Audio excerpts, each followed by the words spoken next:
Hi Stephanie, how are you? I'm good. How are you? I'm doing okay. So tell me about what's been going on. How has your week been? It's been a rough week. Okay.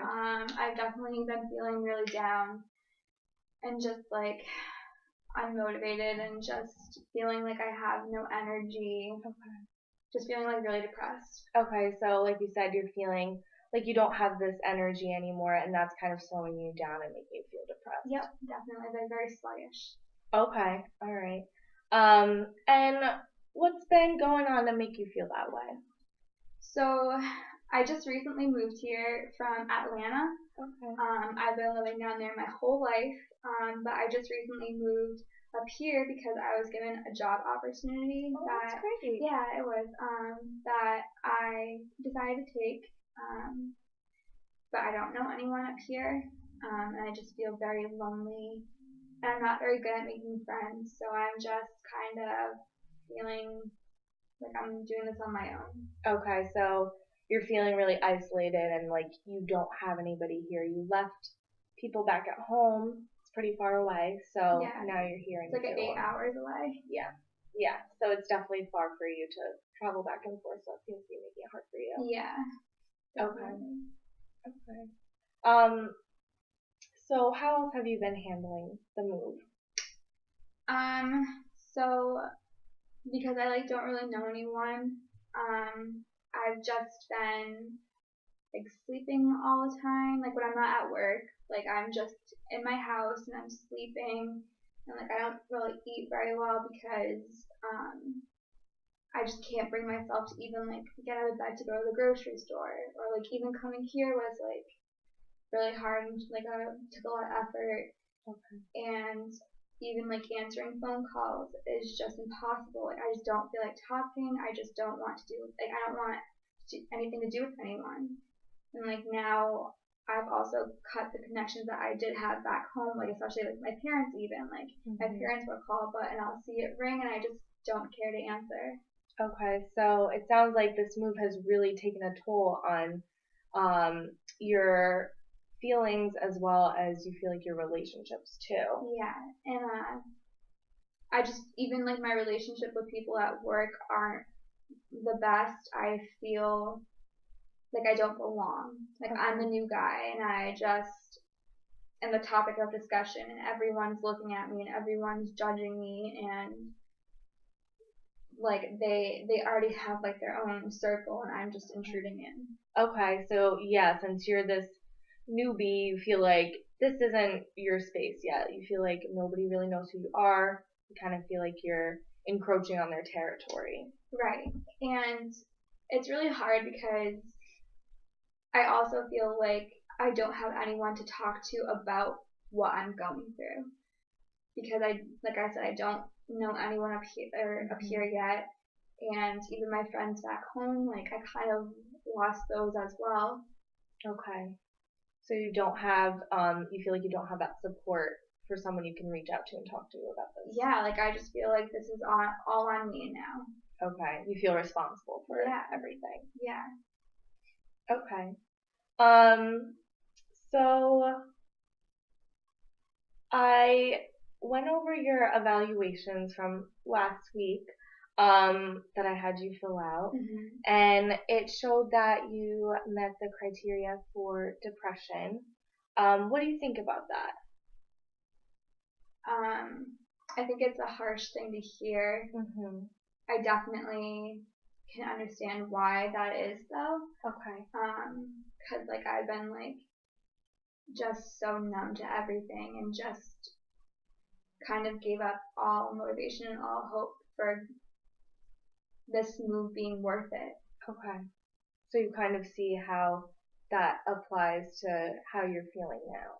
Yeah, I see how it applies, but I don't like it. Yeah, of course. I mean, it's hard to hear that and deal with it, but at least like you're getting the sense of where it's coming from and kind of are understanding why you're feeling this way then. Yeah, I will say it does feel good to know that there's like a reason for it and I'm not Mhm. just like being over emotional or Okay. too sensitive. Yeah. Okay. Um, so I'll explain to you my type of therapy that I do with my patients. So I do cognitive behavioral therapy, and it's actually really good for people that have depression. It's found to be really effective with that population. So that's something I would love to do with you.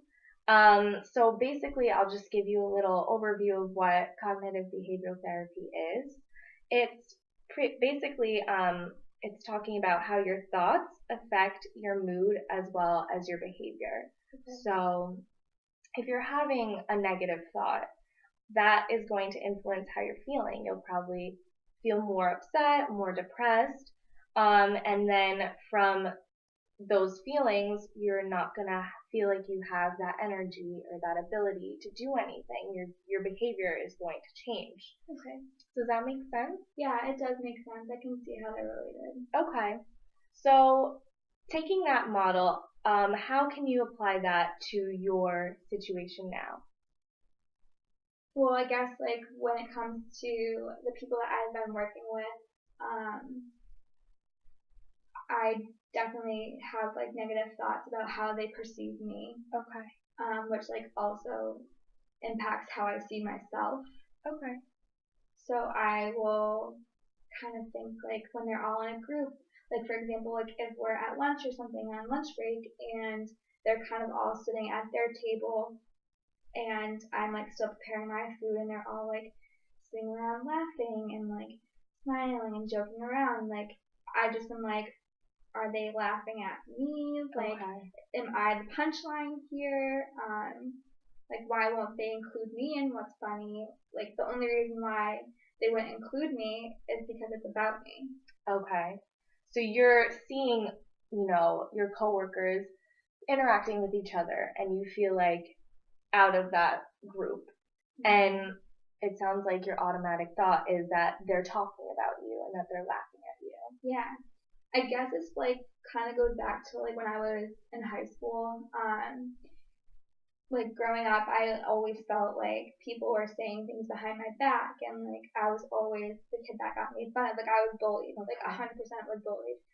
So I think that I've just kind of carried that mindset with me throughout like my move and like throughout my life and as a whole. Like even when I didn't live at home and I was living with my best friend Hannah, she started like hanging out with new people and they would invite me to go places with them and I just never went because I just automatically thought like, well, they don't like these are new people that are friends with Hannah and Hannah's my only friend, so like why wouldn't they kind of keep that same perspective of like making fun of me and bullying me and like treating me like an outsider. Okay. And like Hannah's gonna wanna impress these new people because she already won me over, so she's gonna bully me too. Okay. So you're very worried about what other people think of you because of your past experience with bullying. Yeah. Okay. And it sounds like that was really hard on you and it's something you've carried through with you throughout your life. Yeah, I definitely have. And I don't like it. Like I want to make friends and I want to, especially like with my coworkers, like I'm spending every day with them from 9 to 5 and like should probably make an effort to bridge those connections, but I'm just too scared because I just don't think it's going to go well. Okay. So yeah, so now in this situation, you're that perspective of them, of people not liking you or wanting to be your friend is now applied to your current situation with your coworkers and you're thinking the same thing. Yeah, it just carries over. Okay. Okay. So, basically what you're telling me are, like I mentioned, automatic thoughts. So I'll kind of explain what automatic thoughts are a little bit. Okay. So these are thoughts that kind of just come to us really quickly, and a lot of the times we don't even realize that, like, this is our automatic thinking. And we often get these thoughts, and as I said before, that's going to impact our mood and behavior. So right now, your automatic thought is being bullied, or not being bullied, but being made fun of, or not being liked by other people. Yeah, definitely. And I feel that in a lot of ways, like even with my parents, like Okay. I stopped answering their phone calls, so now I'm thinking every time they call, they're just gonna yell at me for not answering the last one. Okay. Versus telling me like they miss me or that, just I don't. Anytime that I hear that phone ring, I'm just like, oh, okay, here we go. It's just it carries me and it just follows me, and I just am tired of it. So it's not only with friends or people outside of your family, but it's also you feel like your family is thinking these same things about you too. Yeah, because like when I moved out, so eventually Hannah had sat me down and told me that she didn't want to live with me anymore, which like really killed me, and like I think that also has a lot to do with like my lack of energy and self confidence and like feeling like abandoned almost. Okay. I ended up moving back home with my parents. When I moved home with my parents, even they like not like made fun of me, but kind of like put me down because I'm 32 and I'm living back at home with my parents. So it was just felt like no matter what, like I was just like never in a spot where I felt wanted. Okay. So just to recap, your best friend you were living with, she's the one that ended up sitting you down and telling you she didn't want to live together anymore. And that really affected you. Yeah. And then you go home and your parents are kind of questioning why you're not living on your own. So that's making you feel first unwanted by Hannah because she moved out, but now you're feeling unwanted by your parents because they're wondering why you're still living with them when you're 32. Right, yeah, exactly. It was just like Hannah abandoned me, and then I moved in with my parents, and I feel like emotionally abandoned because they just like make it so clear to me that like I shouldn't be there. Okay. And then I come down here and I feel unwanted because I don't know anyone and I have no friends. And the people that I could be friends with, like I feel like genuinely would only be nice to me just to be nice. Like it's not genuine. Okay. So you're kind of thinking that your coworkers, when they are nice to you, it's not because they want to be your friend. They're just kind of doing it because they have to, because you work together. You don't think that they're trying to establish a type of relationship with you. Yeah, yeah. Okay. So, why don't we do a little role play? Okay. So basically, I'm just gonna ask you to imagine if I was one of your coworkers and you were to approach me and just, ask me about my day or talk to me and see how I've been doing, and maybe ask to get together. What kind of thoughts would be going through your head while you're having this conversation with that individual? The first thing that came to my head was they're gonna say no. Okay. They don't know me, so why would they want to like hang out with me? Like I don't know. I don't think it's easy to just establish like that kind of. I don't know. I just like in my head like it's like walking. Like if I was to walk up to you like as a coworker and say something like that, I would feel so awkward because like I don't want to be around me. Like I know that like I am miserable and just so like negative, and they don't know the real me, and I know the real me, but I don't know how to get other people to know the real me. So it's just like they have no reason to want to. Okay. So, you're saying the real you. What is the real you? I'm very funny. Okay. I'm a great friend. I stick by the people that I care about, no matter what. Mhm. And I just like having fun, and I just try to have other people. Like nothing makes me happier than seeing people happy. Okay. So it sounds like you have a lot of great qualities. You said you're funny, you like to have fun, you're very loyal to your friends, and it sounds like you really care about them as well. I definitely do. Okay, so that's good. Yeah. So we're gonna do a couple worksheets. Okay. The first one is called, it's a thought record. Okay. So basically what we're going to do here is we're going to talk about some of your automatic thoughts. Okay. And so in the first column, you're going to talk about where you were when you first had that thought. What feelings were going through your mind when you had that automatic thought. Then we're going to talk about evidence that supports that thought. Okay. And then once we're done doing that, we're going to look at evidence that doesn't support that thought and come up with a new thought. Okay. How does that sound? It sounds good. Okay. So the first one, what was your negative automatic thought that you had? That my coworkers are talking about me. Okay, so write that down.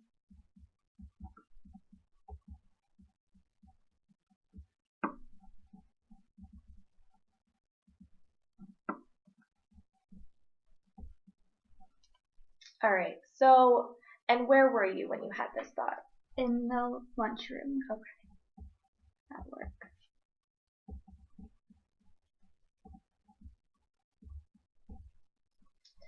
And what were the feelings going through you when you had that thought that your coworkers were talking about you? Shame. Okay. And sadness because I felt left out. Okay, felt left out. I'm like lonely. Okay. And then what are some evidence that supports this thought that people have been talking about you?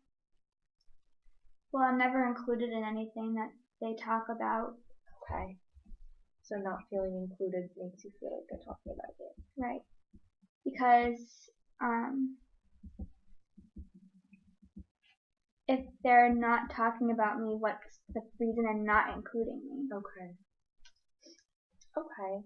And now, what about some evidence that doesn't support that thought?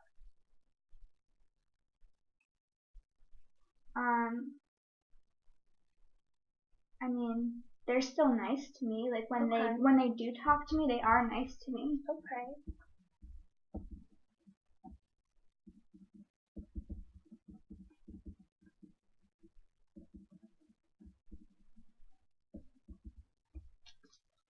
Okay. So your negative automatic thought is, my coworkers are talking about me. What could an alternative thought be for you when you see your coworkers talking to each other? Maybe they're just as nervous to talk to me as I am to talk to them. Okay, so kind of like you guys are on the same page with that. Yeah.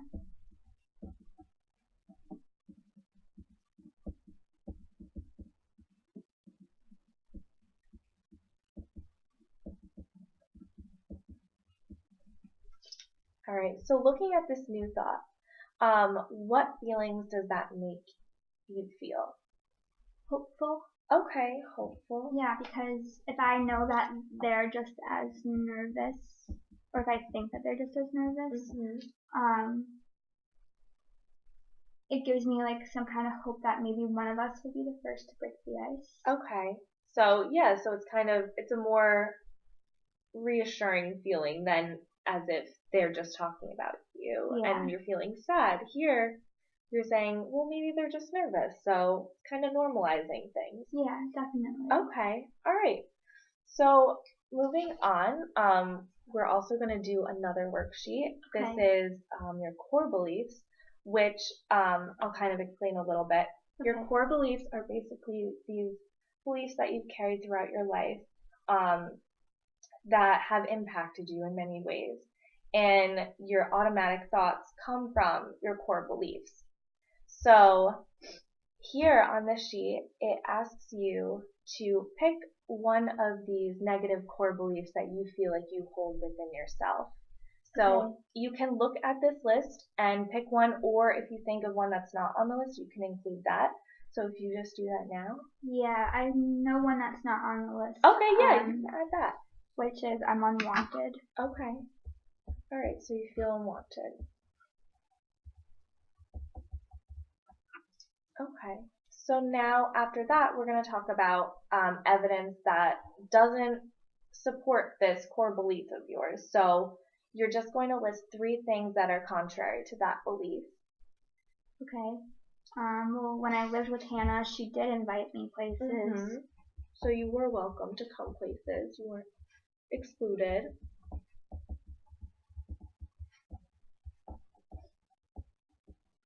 Okay. My parents do still call me. So they still care about you.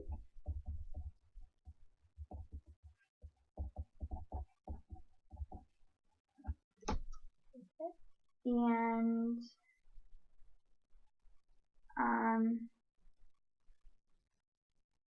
my coworkers do talk to me. Okay. So they're not completely ignoring you. They still interact with you. Yeah, they interact with me. I think it's just the fact that it's not as much as I would have liked. Okay.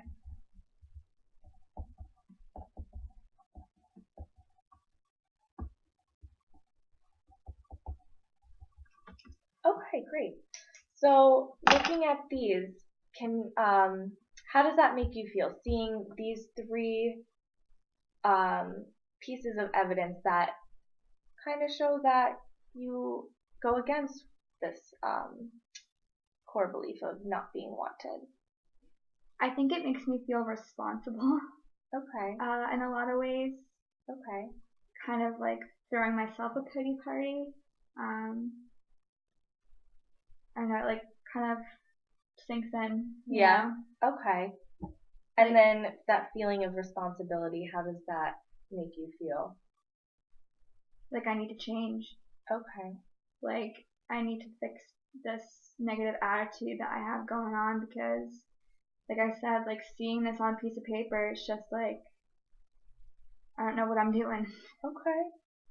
So you now see that you do want to change in a way. Yeah. So what do you think could be an attainable goal? It could be small for you to work towards to change. I think like one of the smallest steps that could like really make a big difference is just answering my parents' phone call. Okay. So just answering that phone call could help you. Yeah. I think that deep down I know my parents will always love me and will always care about me. So I think starting with someone that I don't have to work to gain their like love and their belongingness will kind of like give me motivation to work towards fighting for people's like attention, or like I don't know how else to word it. Like with my coworkers, like I know that I have to gain their respect and I have to gain their acceptance. Acceptance is a good word. Okay, so kind of just talking to your parents will help you kind of get that boost in confidence that you can talk to your coworkers and get to know them and them get to know you, and that will help you in the long run and decrease that feeling of isolation. Yeah, definitely. Okay, so when do you think you could start this this process of answering the phone when your parents call? Is that something you see soon? Yeah. So they usually try and call at least like twice a week. Okay. To try and check in. I know they're worried about me, so maybe not necessarily having to answer both times, but at least answering one of their calls like a week. Okay. Okay, so how about we say the next time we meet, so next week, so they'll probably be calling in between, is that right? Yeah. Okay, so how do you feel about answering one of those phone calls in between this session and next session? Nervous, but I know that it will be, I know it's a good idea. Okay, alright, so you seem like you can do that. Yeah. Okay, great. Alright, well why don't we do that? Okay. And next week we'll check back and I'll ask you how everything went. Okay, sounds good. Alright. Thank you. Thank you.